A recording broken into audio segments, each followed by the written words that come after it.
You are now listening to Mark the Medium of Mark's Unexplained World on Hinckley Community Radio, a non-profit podcast radio station. Tonight's episode is about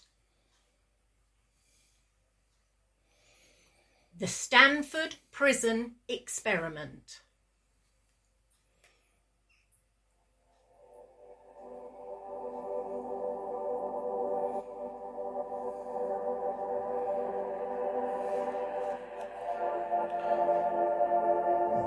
In the summer of 1971, a psychological experiment was conducted known as the Stanford Prison Experiment, or the SPE.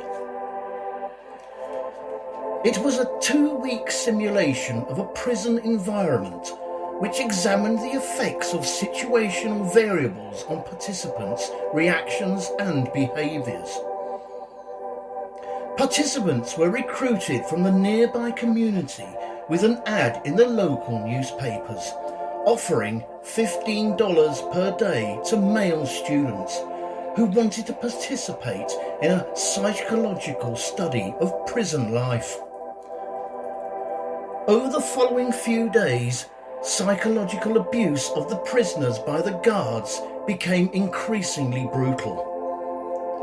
The harm inflicted on the participants prompted universities worldwide to improve their ethical requirements for human subjects of experiments to prevent them, any of them, from being similarly harmed. The abuse was so brutal that the experiment was terminated after only 6 days. Greetings, Unexplainers. Thank you again for waking up, tuning in and listening to Mark's Unexplained World. My name is Mark Hughes. I am a psychic medium, an eclectic Wicca, and a man who loves the countryside both in the day and night. In this episode, I'm going to tell you the dark story about the Stanford Prison Experiment. And this week's necessary disclaimer. This story is a tale that involves a social experiment which goes painfully wrong, so may prove upsetting to some. You listen at your own discretion. Also, all opinions and comments are strictly my own, but the facts still remain as true. I also apologise if I say anything incorrectly, so here it goes. Anything incorrectly, I apologise. Anyway, back to this week's episode. Mr. Philip Zimbardo is an American psychologist and a professor with an honorary grant title at Stanford University.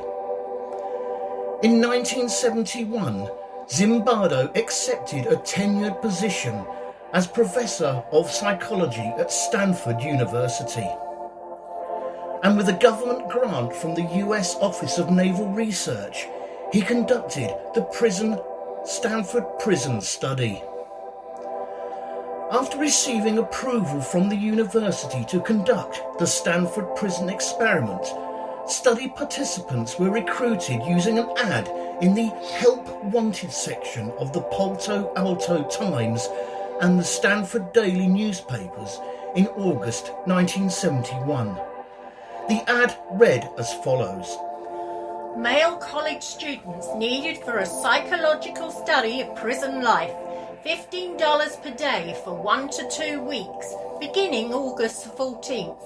For further information and applications, come to room 248, Jordan Hall, Stanford University. In total, 75 men applied. And after a vigorous screening programme of assessments and interviews, the 75 men was eventually whittled down to just 26 participants for the 2-week prison simulation. The applicants were predominantly white, middle class, and appeared to be psychologically stable and healthy. The group of subjects was intentionally selected to exclude those with criminal backgrounds, psychological impairments, and any medical problems.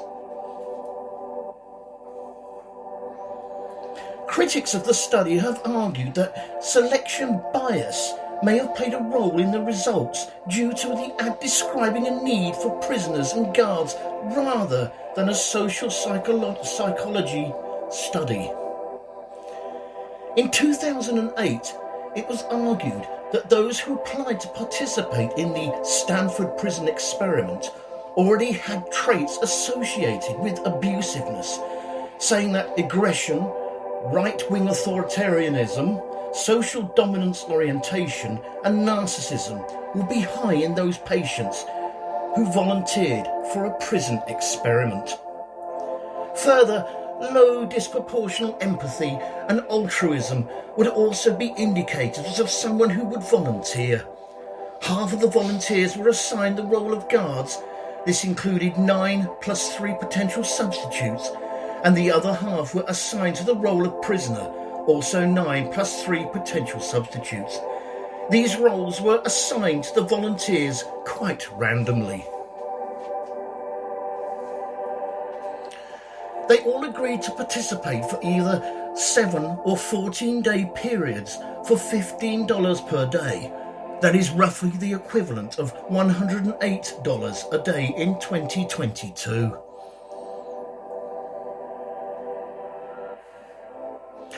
The day before the experiment began, a small mock-up construction of prison cells was set up to hold 3 prisoners in each. There was a small corridor to represent the prison yard, a closet type of cupboard to be used for solitary confinement, and a slightly bigger room across from the prisoners for the guards and the warden to use as their base. The experiment was conducted in a 35-foot or 11-metre section of the basement of Jordan Hall in Stanford University Psychology Building. The prison had 2 fabricated walls, one at the entrance and one at the cell wall to block observation.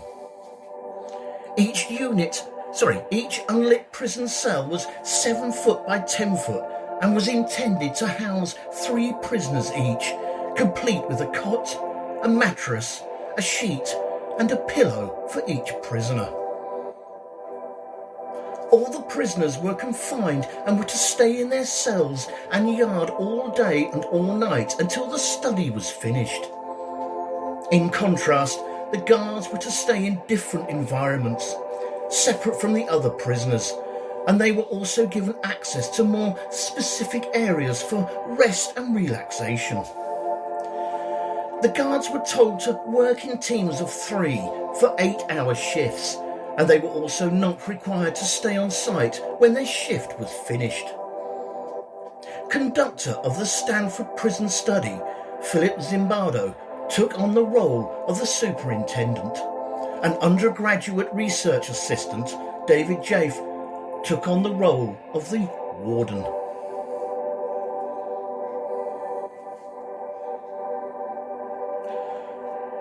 The researchers held an orientation session for the guards the day before the experiment began, during which the guards were instructed not to harm the prisoners physically or to withhold food or drink, but to maintain law and order. The researchers provided the guards with wooden batons so that they could establish their status. De-individuating clothing similar to that of an actual prison guard. Usually a khaki shirt and pants from a local military surplus store, and mirrored sunglasses to prevent eye contact and to create anonymity. Based on recordings from the experiment, the guards were instructed by the researchers to disrespect the prisoners and make them feel submissive, helpless, and unheard. For example, they had to refer to prisoners by number rather than by a name. This action, according to Philip Zimbardo, was intended to diminish the prisoners' individuality. With no control, prisoners learned that they had negligible effect on what happened to them, ultimately causing them to stop responding and give up. Philip Zimbardo has explained that guard orientation. Philip Zimbardo has explained that guard orientations in the prison system instructed the guards to exert power over the prisoners. Further, Philip Zimbardo asserts that his fellow researchers, David Jaffe, explicitly instructed the guards to not physically inflict harm on the prisoners, but at the same time make the prisoners feel that they were in an actual prison. He said, and I quote, asking a person role-playing a guard in the prison simulation to be firm and in the action is mild compared to the pressure exerted on actual wardens and superior officers in real-life prison and military settings, where guards failing to participate fully can face disciplinary hearings, demotion, or even dismissal.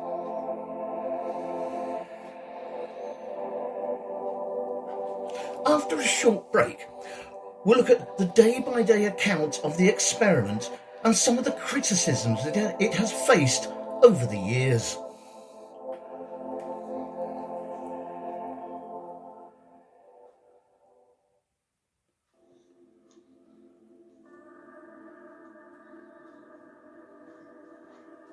This show is brought to you by courtesy of Neil Packer and the Haunted Antiques Paranormal Research Centre. Find them online at www.hauntedresearchcentre.com or at 9 to 11 Regent Street, Hinckley, LE10 1AW. Open Saturdays from 10 a.m. to 4 p.m. for guided tours of the haunted rooms at just £3 per person. Booking is essential at all times and over 16s only, unless accompanied by an adult. The haunted rooms are extremely haunted, and paranormal activity could, and has, taken place at any time. Some areas and particular objects or items can be quite scary and unnerving. Why not pay them a visit to see for yourself? Membership is available for £25 to qualify for selective discounts. And why not download the app, available on both iOS and Android, for only $3.99 to keep you up to date with what's coming up at the centre. Fright Nights was established in 1999 and was the first company in the world to offer overnight ghost hunt experiences to the general public, pioneering paranormal events since the last century. Now, over 23 years old, hundreds of ghost hunts join Fright Nights every month for the most thrilling ghost hunting experience worth remembering. If you have never been on a ghost hunt before, then why not join them on an event to see what it's all about? Fright Nights currently operate at hundreds of the UK's most haunted and exclusive venues with their teams of experienced paranormal investigators, mediums and psychics. You are guaranteed a quality night of ghost hunting unequalled by any other company. They have a VIP members club for regular returning guests, offering discounts and exclusive event invitations. And they can host private events for you and your friends, clubs or work colleagues. They have also expanded their new Friends of Fright Nights pages with many more new things to come. So why not book early with a small deposit so you don't miss out? The balance is due 28 days prior to the event. Contact them on 07852 998 628 or email at frightnightsevents@gmail.com. That's FRIGHTNIGHT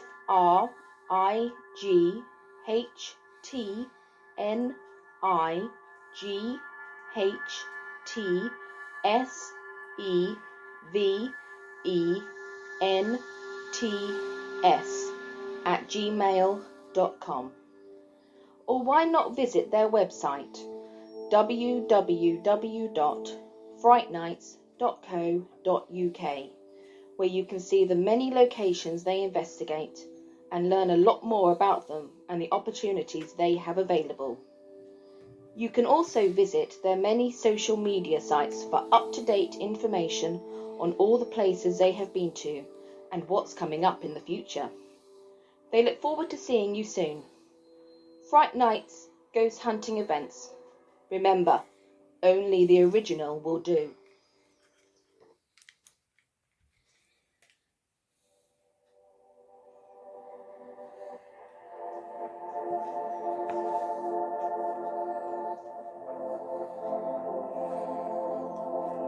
It is now Saturday, the 14th of August, 1971. The small mock prison cells are set up, and the participants who had been assigned to the prisons of guards have attended an orientation course where they can be briefed and given their uniform.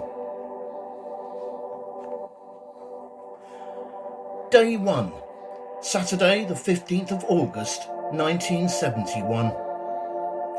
The participants who had been assigned the roles of prisoners were mock arrested by the local Palo Alto police at their homes or assigned locations.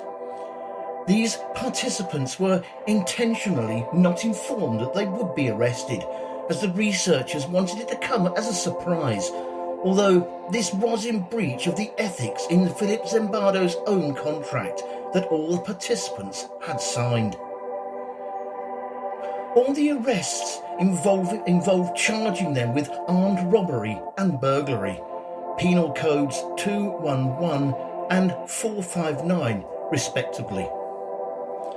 The Palo Alto Police Department assisted Philip Zimbardo's team with the simulated arrests and conducted full booking procedures on the prisoners at the Palo Alto City Police Headquarters, which included the warning of Miranda rights, fingerprinting and taking of mugshots. All of these actions were video documented by a local San Francisco TV station reporter travelling around in Zimbardo's car. Meanwhile, at the mock prison, 3 guards were prepped and got ready for the arrival of their new inmates.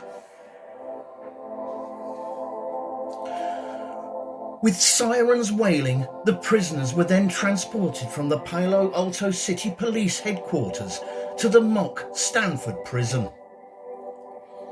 When the prisoners reached the Stanford County Jail, each prisoner was systematically searched and stripped naked, as they would be in real life. They were then deloused with a spray to convey the belief that they may have germs or lice. After the search, they were each given new identities, their inmate identification numbers and uniforms. The prisoners had to wear some pretty uncomfortable, ill-fitting smocks without wearing any underwear, with stocking caps and, of course, not forgetting the complimentary chain around the ankle. The guards were then instructed to call the prisoners by their assigned numbers that was sewn onto their uniforms instead of their names, thereby dehumanising the new prisoners. The prisoners were then greeted by the warden, who was in fact the research assistant, David Jaffe, who conveyed the seriousness of their respective offences and introduced them to their new statuses as prisoners. With the rules of the prison presented to them, the inmates then retired to their cells for the rest of their first day of the experiment.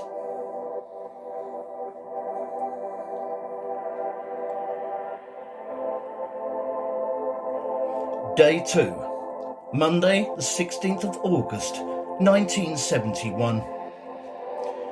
The guards continued to refer to each prisoner by their identification number and keep them confined to their small cells. At 2:30 a.m, the prisoners rebelled against the guards' wake-up calls of whistles and the clanging of batons.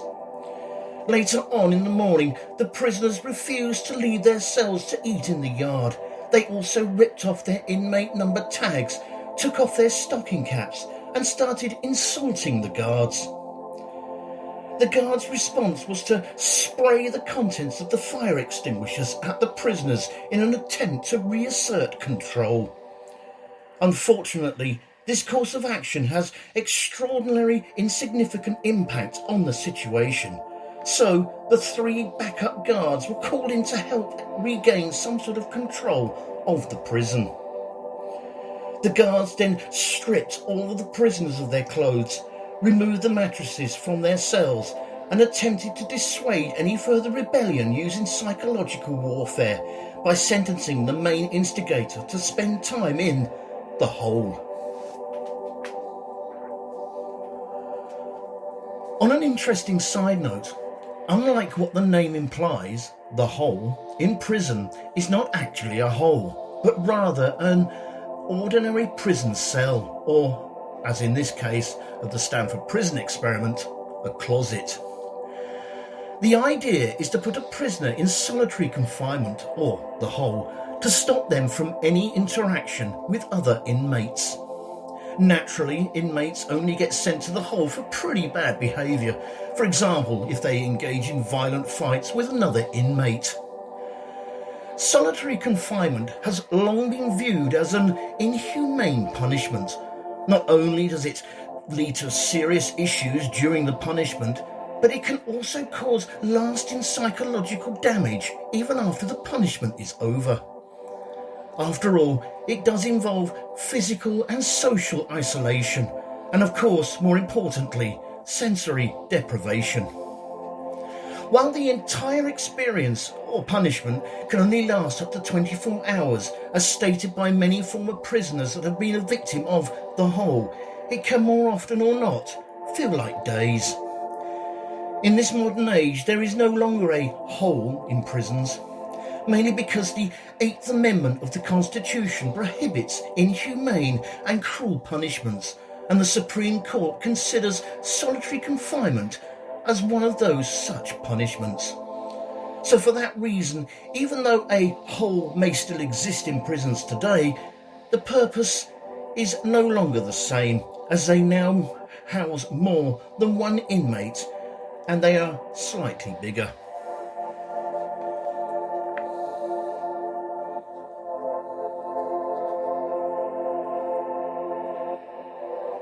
Day 3, Tuesday, the 17th of August, 1971. In order to restrict further acts of disobedience, the guards decided to separate prisoners who had minor roles in the rebellion and reward them. The 3 spent time in what the guards called the good cell, where they each received clothing, beds, and food that was denied to the rest of the jail population. The phrase divide and conquer comes to mind. After the 3 prisoners spent an estimated 12 hours in the good cell, they would then return to their old cells which lacked any beds. For the sake of this experiment, the guards were allowed to abuse their power to humiliate the inmates. So the guards had the prisoners count off and do push-ups whenever it suited them, restricted access to the bathrooms, which forced them to piss and defecate into a bucket in their cells, with no opportunity to empty them, even when they were full. Can you imagine the smell? I am sure. Definitely extreme punishment. The first prisoner to leave the experiment was Douglas Corpy, or Prisoner 8612. After just 36 hours in, he had an apparent mental breakdown in which he yelled out, and I quote, "Jesus Christ, I'm burning up inside!" And, "I can't stand another night! I just cannot take it anymore!" Upon witnessing his suffering, The research assistant Craig Haney decided to release Douglas Corpy. I will go into a little more details regarding Douglas Corpy later on in this episode.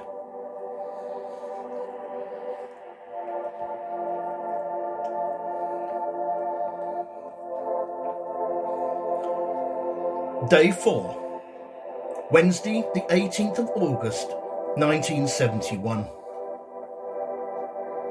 Witnessing that the guards divided the prisoners based on their good or otherwise rebellious behaviours, the inmates started to distance themselves from one another.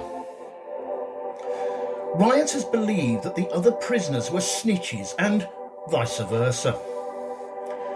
Other prisoners saw the rebels as a threat to the status quo, since they wanted to have their sleeping cots and clothes again. After causing vandalism to property and having a defiant attitude towards the guards, prisoner 819 began showing symptoms of distress, and he began crying in his cell. After hearing him cry, American psychologist and organiser of the Stanford prison experiment, Philip Zimbardo, decided to bring a priest in to speak with him, but prisoner 819 declined to talk and instead asked for a medical doctor. After dinner, Zimbardo decides to release 819 early, as he now may show symptoms of a psychological breakdown.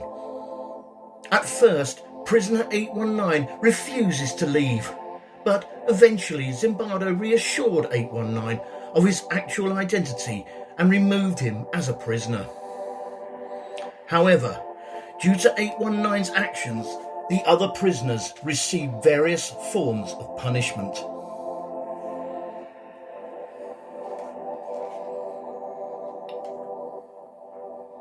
Day 5, Thursday the 19th of August 1971. In order to simulate the prison experience, Day 5 was scheduled for visitations by friends and families of the inmates. Philip Zimbardo and the guards made the visitors wait for long periods of time to see if their loved ones would come. Only 2 visitors could see any one prisoner, and only for just 10 minutes while a guard watched over them.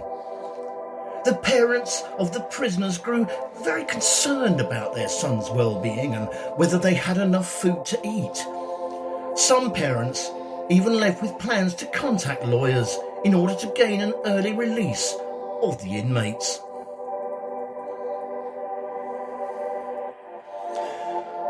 On the same day, Zimbardo's colleague and cognitive psychologist Gordon H. Bauer arrived to check on the experiment and question Philip Zimbardo about what the independent variable of the research was.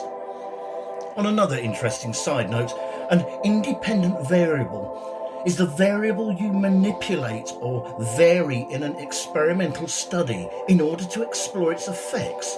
It's called independent because it's not influenced by any other variables in the study. Another visitor, American social psychologist Christina Maslach, also dropped by the prison. She became distressed after observing the guards abusing the prisoners by forcing them to wear bags over their heads. She challenged Professor Zimbardo about his lack of caring oversight and the immorality of the study. Finally, she made it evident that Zimbardo himself had been changed by his role as a superintendent into something that she herself did not recognise and did not like. Her direct challenges to Philip Zimbardo prompted him to bring an end to the Stanford prison experiment the next day.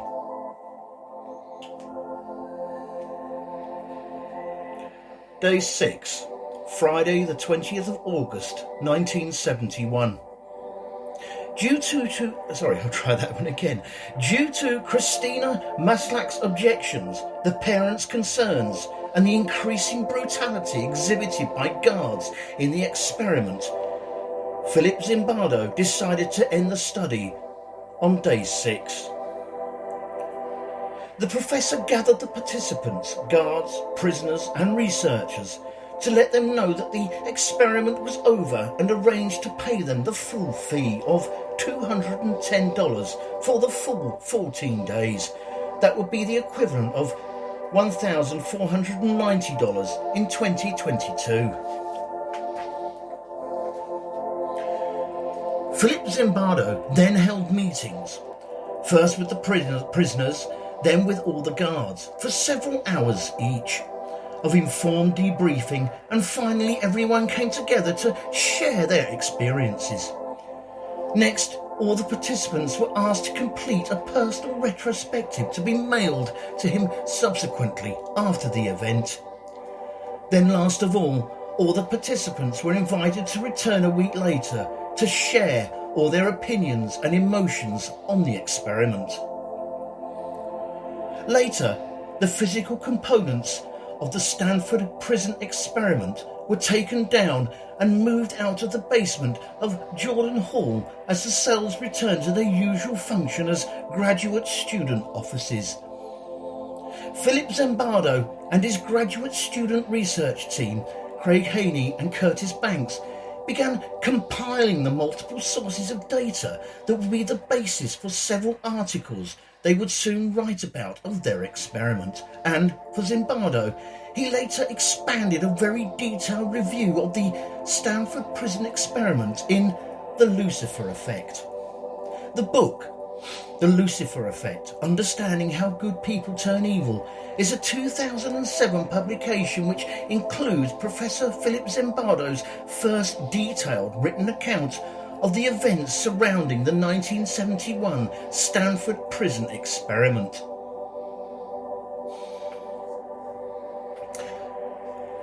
So, what about the first prisoner to lead the experiment on day 3, Douglas Corpy, otherwise known as Prisoner 8612? In a 2017 interview, Corpy stated that his breakdown had been fake and that he did it only so that he could leave and return to studying for his graduate record exam that he had originally thought he could study while in prison. But the prison staff would not allow him. Further, Douglas Corpy also expressed regret that he had not filed a false imprisonment charge at the time. Philip Zimbardo responded to his criticism in 2018. First, while this treatment had been criticised overall for its ethics, Zimbardo stated that he needed to treat the breakdown as real and release the prisoner. Further, Zimbardo believes Corpy's 2017 interview was in fact a complete lie. In 1992, in a documentary film about the study called Quiet Rage, the Stanford prison experiment, Corpy asserted that the prison experiment had deeply affected him, and that experience led Douglas Corpy to later become a prison psychologist. The documentary in question is available on YouTube. I will put a link to it on my Mark's Unexplained World Facebook group.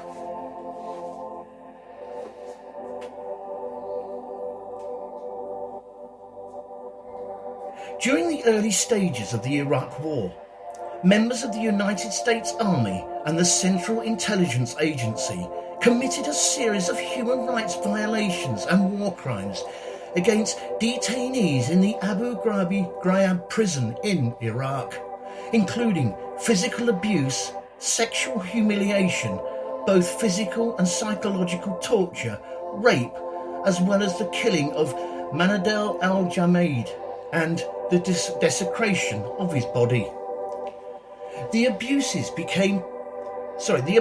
came to public attention when the publication of photographs of the abuse by CBS News in April 2004. The incidents caused shock and outrage, receiving widespread condemnation within the United States and internationally.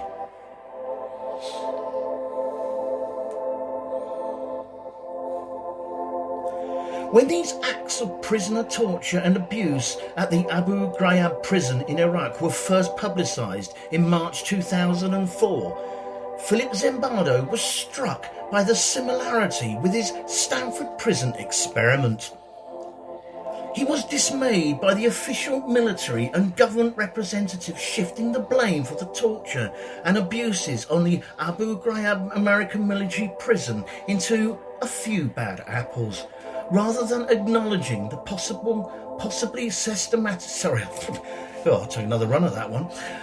Rather than acknowledging the possibly systematic problems... Acknowledging the possibly systemic problems of a formal established military incarceration system. I really ought to check these before I start writing them down. Zimbardo said, and I quote, "I argue that we all have the capacity for love and evil, to be Mother Teresa, to be Hitler or Saddam Hussein. It is a situation that brings that out." Eventually, Zimbardo became involved with the defence team of lawyers representing one of the Abu Ghraib prison guards, Staff Sergeant Ivan Chip Frederick. Zimbardo was granted full access to all investigation and background reports and testified as an expert witness in Frederick's court-martial. The trial resulted in an 8-year prison sentence for Frederick in 2004. Zimbardo drew from his participation in the Frederick case to write the aforementioned book, The Lucifer Effect, Understanding How Good People Turn Evil, which deals with the similarities between his own Stanford prison experiment and the Abu Ghraib abuses.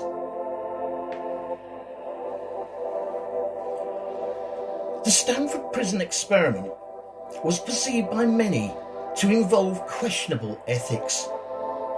The most critical concern being that it was continued even after participants expressed their desire and need to withdraw, despite the fact that participants were told that they had the right to leave at any time. The researchers did not allow this.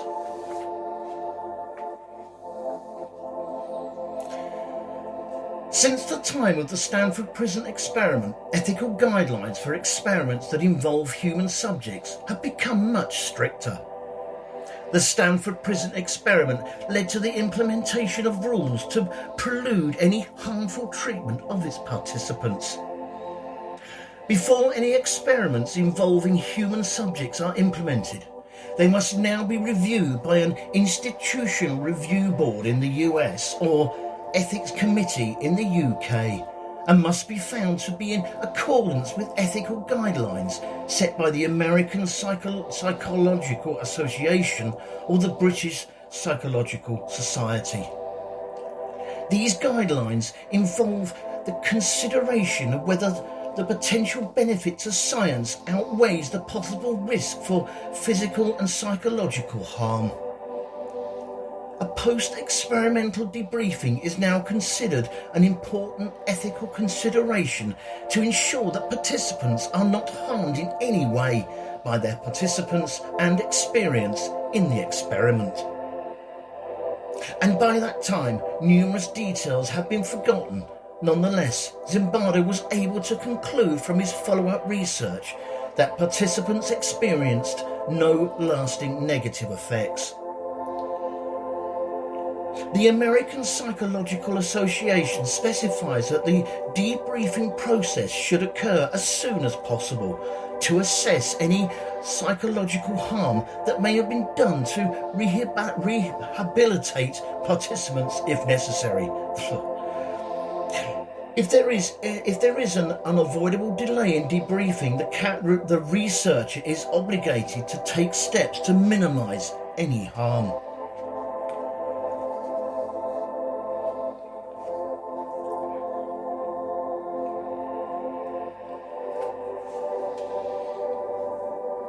In 1977, Italian filmmaker Carlo Tuzzi was the first director to film a story based on the Stanford prison experiment.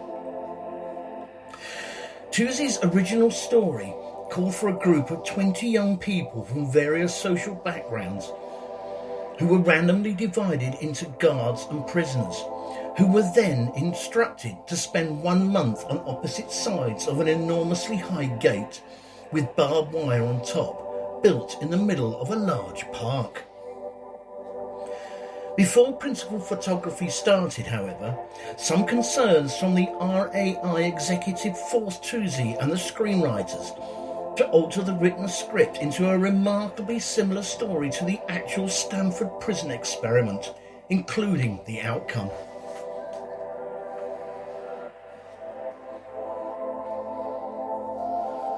Shoot forward a few years to 2002, and it was then announced that director Kyle Patrick Alvarez would be taking the helm and directing the movie titled The Stanford Prison Experiment. It remained in development for 12 years, with filming finally beginning on August 19, 2014, and finally premiered at the 2015 Sundance Film Festival on the 26th of January, before beginning a limited theatrical release on the 17th of July 2015. The film received mostly positive reviews from the critics.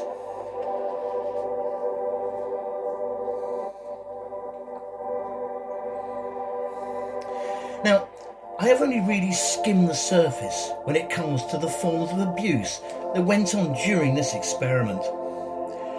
There is a lot of information online regarding the Stanford prison experiment, and some of it is pretty dark. I think the results of the Stanford prison experiment showed that situational factors and power dynamics played a significant role in shaping the behaviour of the volunteers. The guards became abusive and authoritarian, while the prisoners became submissive and emotionally distressed. The experiment revealed how quickly an ordinary individual could adapt and internalise harmful behaviours due to their assigned roles and environment.